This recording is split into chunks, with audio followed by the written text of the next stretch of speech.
क्या करना है? पूजा में 9 ग्रहों के रोज नाम लो। नवग्रह एक ही श्लोक में बता देता हूं। ब्रह्मा मुरारी स्त्रपुरांतकारी भानु शशि भूमि सुतो बुधश्च गुरुश्च शुक्रः शनिराह केतवः सर्वे ग्रहा शांतिकरा भवन्तु। आनंद हो जाएगा। कौन कहता है तुम्हें शनि लग जाएगा कि राहु केतु लग जाएगा? कुछ नहीं लगेगा। ये खुरापातियों को नवग्रह परेशान करते हैं, उद्दंडियों को। जो भगवान का भगत है उनका तो इस सहयोग करते हैं नवग्रह, उनके लिए कभी नुकसान नहीं पहुंचाते।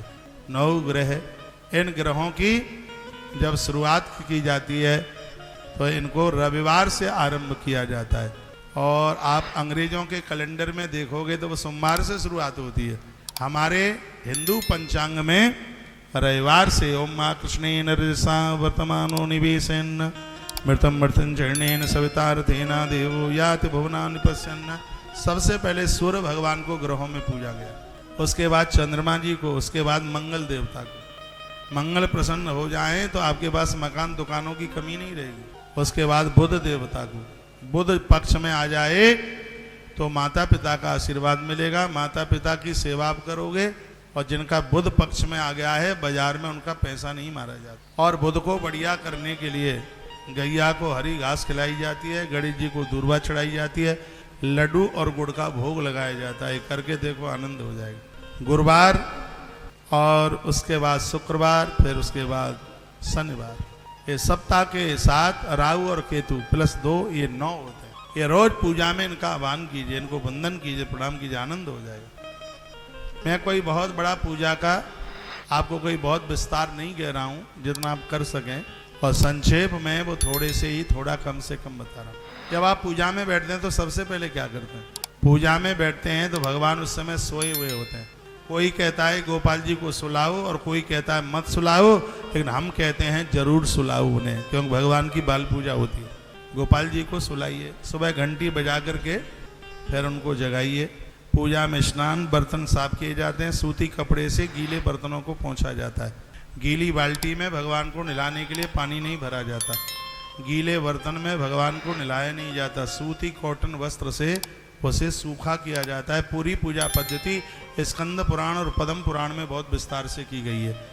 भगवान को नहलाकर सूती वस्त्र से जब भगवान को आप पहुँचते हैं, उस कपड़े में जितने धागे हैं उतने वर्षों तक जीवात्मा परमात्मा के चरणों में सूक्ष्म शरीर से आनंद प्राप्त करता है। आपको पता हो, गांवों से जुड़े हुए यदि यहाँ लोग बैठे हुए हैं, पहले पूजा पाठ के लिए बाल्टी को राख से साफ किया जाता, सूखी बाल्टी की जाती थी। श्राद्धों में तो विशेष रूप से जरूर करना। वैसे पूजा का पानी है वो सूखी बाल्टी, बिल्कुल एकदम सूखी, जिसमें गीलापन न हो, कपड़े से छानकर, और जल की अशुद्धि दूर हो जाती है। एक कपूर का टुकड़ा उसमें डाल दें, तीर्थ का जल डालें, गंगा जल डालें, पूजा के स्थल पर उसको ढक करके रखिए। बहुत लोगों को ऐसी गंदी आदत होती है, जब उन्हें चंदन और रोली में पानी डालना होता है तो हाथ सहित हाथ डुबा दोगे पूजा में और उंगलियों से ऐसे पानी डालेंगे, उसी समय पूजा का पानी अशुद्ध हो जाता है।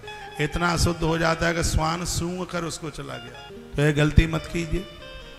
पूजा की बाल्टी अपने दाएं हाथ पर रखिए, पंचपात्र बाएं हाथ पर रखिए, घी का दिया जलाकर दाएं हाथ पर रखिए, पूजा की थाली है सामने रखिए, आचमन कीजिए 3 बार, ओम केशवाय नमः, माधवाय नमः, नारायणाय नमः। आचमन करने के बाद में हाथ ऊपर मत ले जाइए, पूरा शरीर अशुद्ध हो जाएगा। हाथ में थोड़ा सा जल डाल करके हाथों को शुद्ध कीजिए, पवित्र कीजिए। पूजा के समय में सिर ढका हुआ होना चाहिए। 3 जगह ऐसी हैं जहां माताओं का मस्तिष्क बिल्कुल ढका हुआ होता है। एक भोजन बनाते समय, एक भगवान को नहलाते समय, और एक किसी के चरण छू रहे हों तो आशीर्वाद लेते समय भी सिर के ऊपर पल्लू का होना बहुत